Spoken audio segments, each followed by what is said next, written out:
au sein de l'identité de marque, il y a cette identité visuelle qui est donc tous les codes visuels qui permettent d'identifier une entreprise. Le but c'est pas du tout de faire une étude de concurrence pour faire exactement la même chose que son voisin, au contraire, c'est plus d'étudier ce qui se fait sur le marché pour avoir une connaissance assez globale de ce qui existe et trouver en fait la petite brèche, la petite faille qui n'a pas encore été exploitée et qui va permettre de se différencier sur le marché.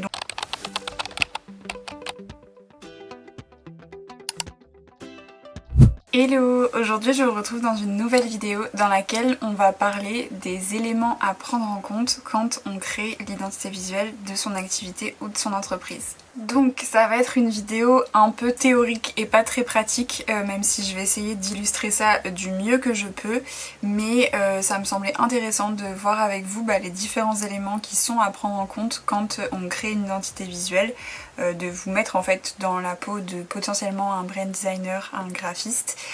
pour savoir quels sont les éléments que nous on prend en compte quand on crée l'identité visuelle de l'un de nos clients, pour que ça puisse vous servir si jamais vous êtes actuellement en train de travailler sur l'identité visuelle de votre propre activité, projet, entreprise ou peu importe. Si c'est la première vidéo que tu regardes sur ma chaîne, enchantée, moi c'est Amélie, je suis graphiste indépendante depuis 4 ans et j'ai du coup créé en 2020 mon entreprise que j'ai appelée l'agence Ilargia. Et j'ai aussi créé en juin 2023 cette chaîne YouTube pour y partager du contenu et sur le graphisme et sur l'entrepreneuriat et sur mon quotidien de graphiste en freelance. Donc si cette vidéo te plaît et qu'elle t'intéresse, n'hésite pas à aller voir les autres vidéos sur la chaîne et à t'abonner pour ne pas louper la sortie des prochaines vidéos. Donc on va pouvoir commencer. Juste avant, je voulais juste préciser que les éléments que je vais partager dans cette vidéo, c'est une liste qui est entre guillemets non exhaustive, à savoir que chaque personne prend potentiellement en compte des choses différentes. Moi je vais partager les choses que j'exploite et que j'explore quand je travaille sur une création d'identité visuelle, mais potentiellement d'autres personnes font différemment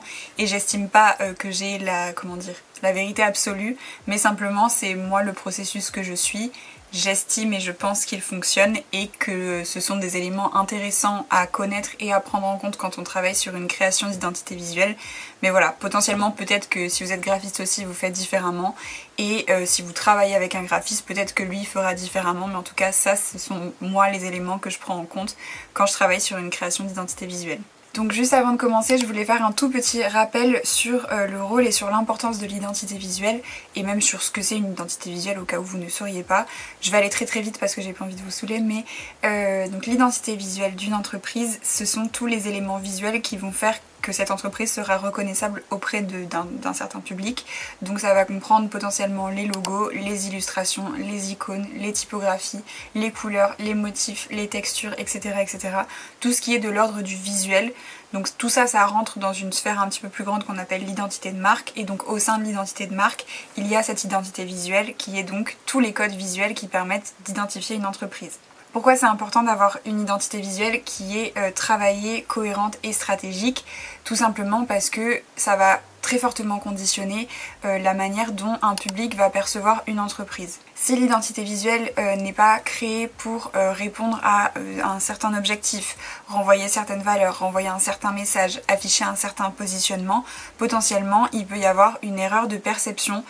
c'est-à-dire qu'on peut mal percevoir l'entreprise, c'est-à-dire se faire une fausse idée à son sujet. C'est pour ça que c'est important d'avoir une vraie réflexion et de suivre un certain processus quand on fait une création d'identité visuelle, donc de se poser les bonnes questions et de faire les bons choix en fonction des réponses à ces questions-là. Alors bien sûr, une identité visuelle à elle tout seule, c'est pas ce qui va vous permettre de faire décoller une entreprise, il y a beaucoup d'autres facteurs et d'autres conditions qui permettent de réussir, mais il faut quand même savoir que le fait d'avoir une identité visuelle professionnelle et cohérente et stratégique va quand même vraiment vous aider à vous démarquer, à attirer l'attention de votre public cible, etc. Un tout dernier petit point, je pense que vous l'avez compris vu le nombre de fois où j'ai déjà dit stratégique jusqu'à maintenant, mais votre identité visuelle, elle ne doit pas être conçue selon vos goûts personnels, elle doit être conçue avec stratégie, donc comme je le disais depuis tout à l'heure, en se posant les bonnes questions. Vous pouvez pas créer votre identité visuelle en vous disant « Ah moi j'adore le orange, je vais mettre que du orange dans mon identité visuelle ». Les goûts personnels que vous avez sont importants et c'est important que votre identité visuelle vous plaise et vous convienne, mais vous ne pouvez pas baser vos décisions uniquement sur les choses que vous aimez, sur les choses qui vous plaisent. parce que en plus vous risquez d'être trop influencé par ce que vous voyez actuellement sur les réseaux sociaux et autres, par les tendances, etc. Et c'est vraiment pas une bonne manière de concevoir une identité visuelle pour votre entreprise qui, elle, devrait être durable, s'inscrire dans le temps. Et quand on fait des choix par rapport à ses goûts personnels, c'est le meilleur moyen pour se lasser en fait au bout de quelques temps de l'identité visuelle qu'on a construite. Donc c'est parti, je vais vous partager moi les éléments que j'étudie et que j'analyse quand je fais une création d'identité visuelle dans le but d'en retirer les éléments les plus importants et de voir qu'est-ce qui va être nécessaire de retranscrire dans l'identité visuelle qui va être créée derrière. Donc pour commencer, il y a un premier volet sur l'identité de l'entreprise, son histoire, son positionnement, etc. Donc il y a plein de choses qui vont se regrouper là-dedans. Pour donner des exemples, donc il va y avoir d'abord l'histoire de la création, savoir quelles ont été les raisons qui ont poussé la personne à vouloir se lancer dans ce projet. Souvent dans cette partie-là, on en apprend beaucoup et on peut trouver des petits éléments que la personne peut juger comme pas forcément essentiels, mais qui en fait peuvent vraiment raconter une histoire et avoir toute leur place dans la création d'une identité visuelle. Il y a également le type de prestations, de services, de produits ou de formations qui sont proposés. Donc savoir concrètement en quoi ça consiste, à qui est-ce que ça s'adresse globalement, quelle est la gamme de prix proposée, quel est le positionnement adapté, etc. Tout ça c'est des choses qui vont avoir leur importance pour la création d'une identité visuelle. Il va aussi y avoir la personnalité de la personne qui se cache derrière le projet, même si elle se cache pas forcément, mais je veux dire, si on imagine même une entreprise un petit peu plus grande, ça va être du coup au sujet du fondateur ou de la personne qui va incarner le visage entre guillemets de la marque, savoir quelle est sa personnalité, quelles sont les choses de sa personnalité qui pourraient être intéressantes de retranscrire dans l'identité de l'entreprise. Il va aussi y avoir les valeurs portées par l'entreprise, le message que l'entreprise va avoir envie de retranscrire et de communiquer auprès de sa clientèle cible. Donc voilà, il y a tout un travail d'étude autour de l'identité de l'entreprise, de qui elle est, de quelle image est-ce qu'elle a envie de véhiculer, de qu'est-ce qu'elle propose, de quel est le message qu'elle a envie de porter, etc. Tout ça, donc c'est vraiment centré sur l'entreprise et c'est en général la première chose que j'étudie. La seconde chose, ça va être du coup un petit peu plus global, ça va être d'étudier à la fois la cible, donc là un petit peu plus en profondeur, la cible à laquelle l'entreprise s'adresse, le secteur sur lequel l'entreprise se positionne et les potentiels concurrents que l'entreprise va avoir. Donc concernant la cible, c'est ce que je disais tout à l'heure, il faut vraiment se dire que l'identité visuelle, elle n'est pas destinée à nous plaire à nous, elle est destinée à plaire et à parler à la cible à laquelle on s'adresse. Donc il s'agit de comprendre la cible à laquelle on s'adresse, quels sont ses goûts, quelles sont les choses qu'elle aime, qu'est-ce qui va retenir son attention, qu'est-ce qui au contraire ne lui plairait pas du tout, qu'est-ce qui lui permettrait de s'identifier, quelles sont elles aussi les valeurs qu'elle va partager avec l'entreprise. Donc faire toute cette étude-là pour se dire comment je vais pouvoir créer une identité visuelle qui parlera à cette personne-là à laquelle l'entreprise veut s'adresser. Ensuite, au niveau du secteur et de la concurrence, j'aime bien expliquer les choses comme ça en disant que le but c'est pas du tout de faire une étude de concurrence pour faire exactement la même chose que son voisin. Au contraire, c'est plus d'étudier ce qui se fait sur le marché pour avoir une connaissance assez globale de ce qui existe et trouver en fait la petite brèche, la petite faille qui n'a pas encore été exploitée et qui va permettre de se différencier sur le marché. Donc le but en fait ça va être d'une part de s'inclure sur le marché, donc d'identifier les codes du secteur qu'il est important et nécessaire de conserver pour qu'on comprenne quelle est l'activité de l'entreprise, sur quel secteur elle se positionne, parce qu'il y a toujours des codes visuels associés avec certains secteurs. Mais en même temps, on n'a pas envie d'avoir quelque chose de similaire à ce qui existe déjà, donc c'est d'essayer d'identifier comment on peut se différencier de ce qui existe. Et du coup pour faire ce travail-là, il faut aussi faire le point sur quels sont les éléments différenciants de l'entreprise, quels sont ces éléments qui fait qu'elle n'est pas comme les autres et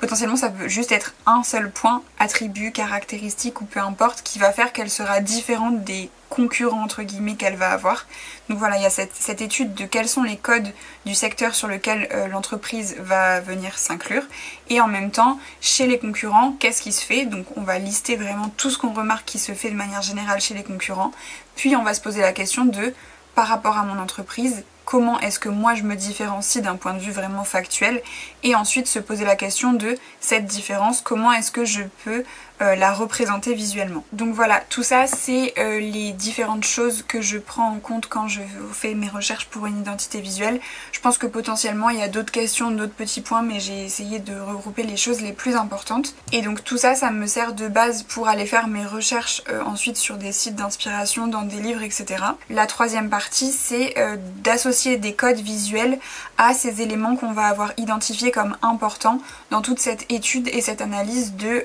qui est la marque et qu'est-ce qu'elle a envie de revendiquer. Je vais vous donner un exemple ultra basique pour illustrer cette étape-là en fait de la création d'identité visuelle. Peut-être que quand on a fait l'analyse de qui est l'entreprise, qu'est-ce qu'elle a envie de véhiculer comme image, à quel public est-ce qu'elle s'adresse et quels sont ses éléments différenciants, qui la différencient. Peut-être qu'on va être sur une industrie et que cette industrie, ce qui va la différencier, c'est que elle utilise des matériaux qui sont beaucoup plus durables et moins polluants que d'autres entreprises de son secteur. Et du coup, c'est vraiment très cliché ce que je dis et c'est pas ce qu'il faut faire, mais c'est pour vous donner un exemple qui soit simple et très visuel à comprendre. Donc votre but, vous avez identifié dans votre étude que potentiellement l'élément différenciateur de votre entreprise est la cible à laquelle vous allez vous adresser, c'est une cible du coup qui est sensible à cette notion de durabilité et d'éco-responsabilité. Et donc vous allez vous dire quels sont les codes visuels que je vais pouvoir utiliser pour retranscrire ces éléments-là dans l'identité visuelle. Et du coup vous allez chercher au niveau des couleurs, au niveau des formes, au niveau des typographies, etc. comment vous allez pouvoir retranscrire ces éléments-là dans votre identité visuelle. Et du coup là en l'occurrence pour aller jusqu'au bout de mon exemple, on aurait pu se dire qu'on allait utiliser, alors potentiellement plein de couleurs, mais utiliser une touche de vert ou alors un symbole en lien avec la nature pour illustrer ce côté éco-responsable, durabilité, etc. J'avais prévenu, c'est très cliché comme exemple, et ce n'est pas forcément ce que je recommande, mais je pense qu'au moins de cette manière-là, vous comprenez vraiment où je veux en venir. Donc voilà, moi le travail que je recommande de faire, c'est vraiment d'identifier les éléments les plus importants à faire retranscrire dans une identité visuelle. Par exemple, conserver entre 3 et 5 mots-clés, que ce soit des adjectifs, des valeurs, des éléments de personnalité, des éléments liés à l'histoire de l'entreprise, etc. Identifier 3 à 5 mots qui sont les plus importants, qui sont vraiment ce que la personne doit se dire quand elle verra votre identité visuelle, et se dire ok, ces éléments-là, comment est-ce que je vais faire pour qu'ils soient retranscrits dans mon identité visuelle. Et donc tout ça, ça se fait avec les symboliques classiques qu'on connaît en termes de couleurs, de typographie, de forme, etc. Pour vous donner un exemple, si on veut avoir une identité un petit peu premium, élégante, etc., on va potentiellement se diriger vers plutôt des typographies sérif avec empattement assez élégantes et assez fines, alors que si on veut quelque chose de moderne, d'intemporel et de dynamique, on va peut-être plus se diriger vers une typographie sans sérif que potentiellement on pourra modifier, etc. Donc voilà, je sais pas si c'est très compréhensible cette partie-là sans mettre des visuels sur ce que je dis, peut-être que j'essayerai d'en rajouter. En tout cas, dans le PDF d'audit que je mets à votre disposition, vous retrouvez une fiche reprenant les symboliques des couleurs, les symboliques des typographies pour vous aider à mieux comprendre cette partie-là et à mieux comprendre comment faire des associations entre ce que vous avez envie de véhiculer dans votre identité visuelle et quels vont être les bons choix à faire pour pouvoir revendiquer ces choses-là dans l'identité visuelle de votre entreprise. Donc voilà, que vous ayez déjà une identité visuelle ou pas, vous posez sur toutes ces questions, sur tous ces points-là, ça peut vous permettre de faire le point sur l'identité de votre entreprise au grand global et aussi vous permettre de vérifier si l'identité visuelle que vous avez peut-être fait vous-même et que vous utilisez depuis plusieurs semaines, plusieurs mois ou plusieurs années, est-ce qu'elle correspond bien à l'image que vous avez envie de renvoyer de votre entreprise? Est-ce qu'elle correspond bien au goût de votre cible, de la cible à laquelle vous voulez vous adresser? Donc voilà, je trouve que c'est un travail qui n'est jamais perdu et qui peut mériter d'être refait entre guillemets régulièrement. Quand je dis régulièrement, j'entends pas tous les mois, une fois par an déjà, juste se poser sur ces questions-là pour vérifier du coup que son identité visuelle est bien cohérente et adaptée par rapport à l'image qu'on a envie de renvoyer de son entreprise. Je pense que c'est suffisant, mais quand même important de le faire pour vérifier que voilà, les choses sont bien alignées. Et par exemple, je sais que des fois on peut se dire j'arrive pas à atteindre les bons clients, j'attire pas à moi la clientèle avec laquelle j'ai envie de travailler, potentiellement une des raisons pour lesquelles on n'arrive pas à attirer les bons clients, je dis pas que c'est toujours ça, mais en tout cas c'est une possibilité, c'est parce que potentiellement l'identité visuelle qu'on a et qu'on utilise ne renvoie pas la bonne image de l'entreprise qu'on a envie de renvoyer et du coup ne permet pas de s'adresser à la bonne cible. Donc voilà, moi c'était tout ce que j'avais à vous dire pour cette vidéo. J'espère que ça vous aura intéressé et que ça vous aura plu de voir du coup ces éléments à prendre en compte quand on travaille et qu'on réfléchit à la création d'une identité visuelle. J'espère que potentiellement ça pourra vous aider soit à créer la vôtre vous-même, soit à faire le point sur votre identité visuelle et à vous rendre compte de si elle est bien cohérente avec l'image de votre entreprise ou non. Je vous le redis une dernière fois, si jamais vous avez besoin, vous avez du coup le PDF qui vous permet d'être guidé dans cette audit de votre identité visuelle. Il est téléchargeable dans le lien qui sera dans la description de cette vidéo. Et puis voilà, si vous avez des questions, n'hésitez pas à me les poser en commentaire ou à m'écrire en message privé sur Instagram. Je vous répondrai comme d'habitude avec grand plaisir. Je vous remercie d'avoir regardé cette vidéo jusqu'au bout. Et puis pensez à vous abonner pour ne pas louper les prochaines vidéos qui sortiront sur la chaîne. Et moi je vous souhaite une très bonne journée et je vous dis à bientôt. Ciao!